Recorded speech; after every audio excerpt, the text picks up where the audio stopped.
ఎన్నెందు వెతికినా ఏముంది, ఏ దేశం ఎగినా ఆడవారి జీవితాలు కుక్కల చింపిన విస్తరి కాదా? మగవారే కాదు, ఆడవారి బతుకు మీద ఆధారపడి బతికేది మతాలు కూడా. ఎందుచేత అంటే ఆడ మగవారు మతంలోని భాగాలు కాబట్టి. ఆడవారి ద్వారానే మతంలోని సభ్యులు ఉత్పత్తి చేయబడతారు. ఐ మీన్ టు సే వారి గర్భము ద్వారా. ఇలా members of that particular religion are recruited through subjugation of the women. మరి నేను చెప్పే మాటలకి యూనిఫామ్ సివిల్ కోడ్, ఉమ్మడి పౌర స్మృతికి సంబంధం ఏమిటి? అది తెలుసుకోవాలంటే ఈ వీడియో మీరు చివరి వరకు చూడాల్సిందే. మతాలు కేవలం మనిషి సృష్టించినవి. ఆ మాటకి వస్తే దేవుడు కూడా ఒక మనిషి సృష్టి. మిత్రులారా, మీ విలువైన సమయాన్ని ఈ ఛానల్లో కేటాయిస్తున్నందుకు చాలా కృతజ్ఞతలు. అలాగే మీ విలువైన సమయాన్ని నేను గౌరవించి నాకు తెలిసినంతలో విషయ పరిజ్ఞానాన్ని మీకు అందించడానికి నేను ప్రయత్నిస్తాను. చూస్తూనే ఉండండి, తెలుసుకుంటూనే ఉండండి. శ్రీకర్తో తెలుసుకుందాం. మనిషి ఆనందంగా ఉండాలంటే ఈ ఆధునిక సమాజంలో, ఐ మీన్ టు సే ఈ మోడర్న్ సొసైటీలో చట్టాల కిందే మనం మతాన్ని ఉంచాలి. లేకపోతే మనిషి బ్రతుకున్న రోజులు క్షోభను అనుభవించాల్సిందే. ఎందుకంటే మతాలు చాలా జటిలమైనవి. బంకలా మారి మానవుని స్వేచ్ఛను, ఆలోచన శక్తిని హరిస్తాయి.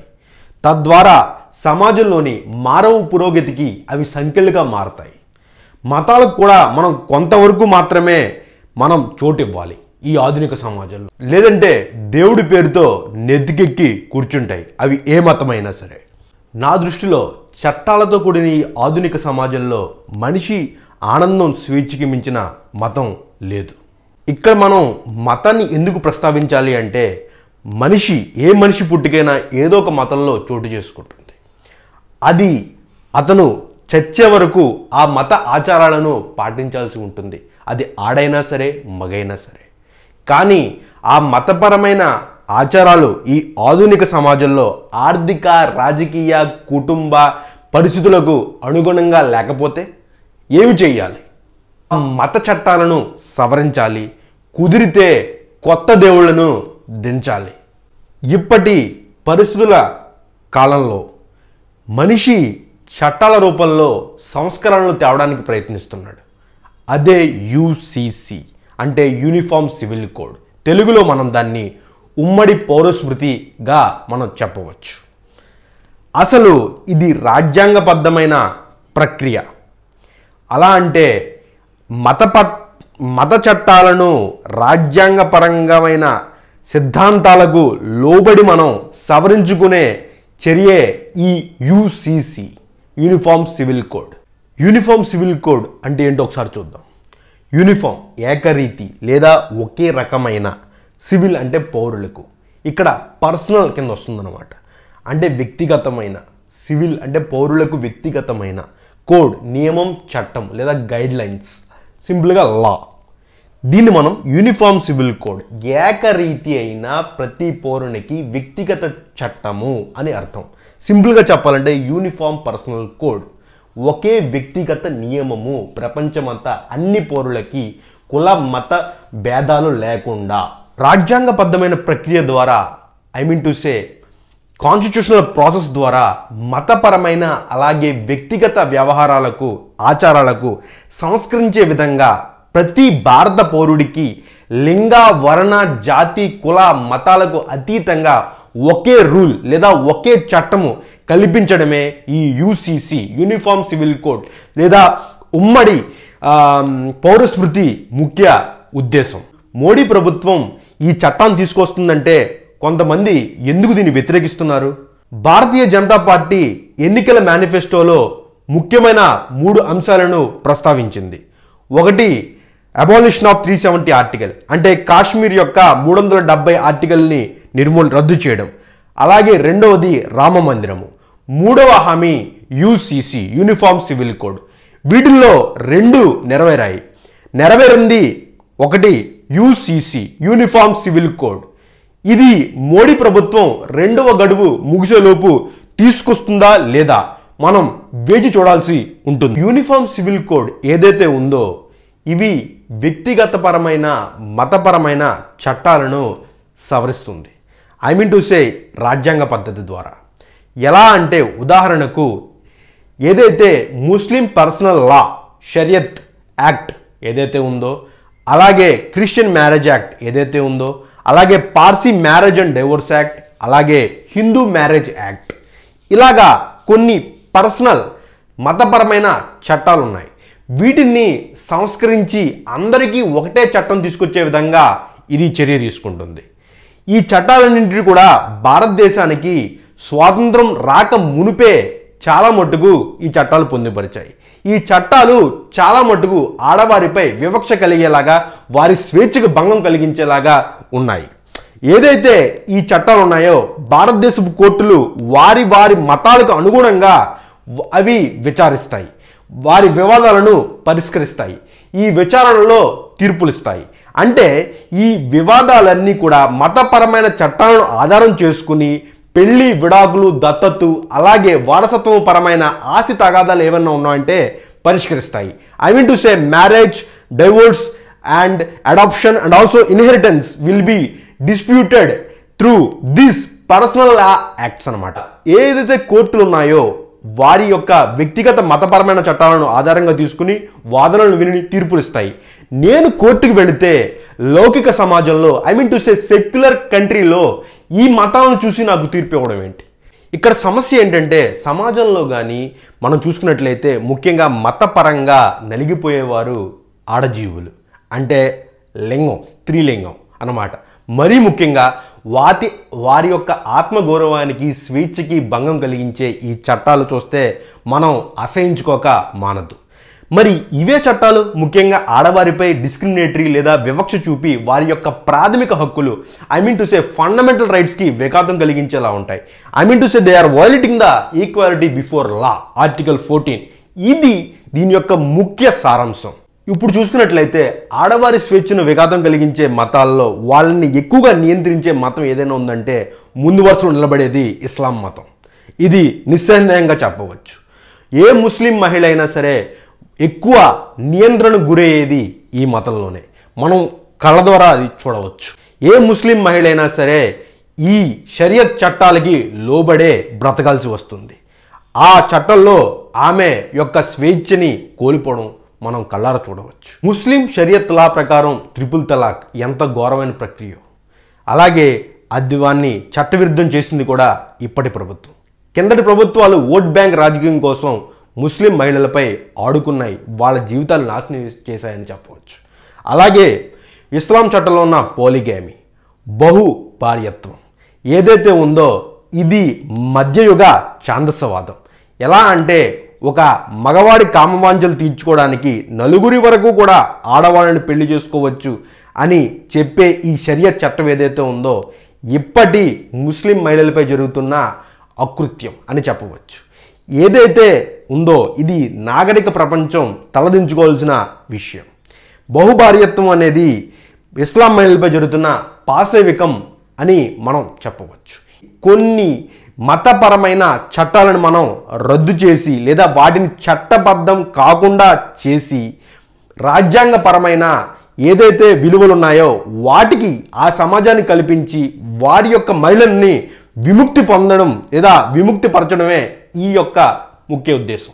అలాగే క్రిస్టియన్ మ్యారేజ్ యాక్ట్ దీన్ని సవరించారనుకోండి. ఇప్పుడు ఏమని ఉండేదంటే భర్త కనుక అక్రమ సంబంధం పెట్టుకుంటే క్రైస్తవ మతానికి చెందిన ఆడది వెళ్ళి తనకి అడల్టరీ అంటే అక్రమ సంబంధం మీద విడాకులు ఇవ్వమని అడిగే వెసులుబాటు లేదు.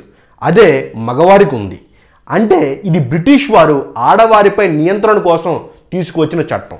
ప్రస్తుతానికి ఇది పార్లమెంట్లో సవరించబడింది. I mean to say it has been amended. అలాగే పార్సీ మ్యారేజ్ యాక్ట్ ప్రకారం పార్సీ మహిళ గనక వేరే మతస్థులను, పార్సీ మతస్థులు కాకుండా వేరే మతస్థులను వివాహం చేసుకుంటే వారికి వారసత్వపరమైన ఆస్తి అనగా యాన్సెస్ట్రల్ ప్రాపర్టీని క్లెయిమ్ చేసుకునే అవకాశం లేదు. ఎందుకంటే వారు పార్సీ వారిని కాకుండా వేరొక్క మగవారిని పెళ్లి చేసుకున్నారు కాబట్టి. అంటే పార్సీ మతం వారి యొక్క ఆడవారిని వేరే వ్యక్తులు పెళ్లి చేసుకోకుండా తెచ్చిన చట్టం ఇది. అంటే ఇది కూడా ఆడవారిపై వివక్ష చూపే వ్యక్తిగత చట్టం.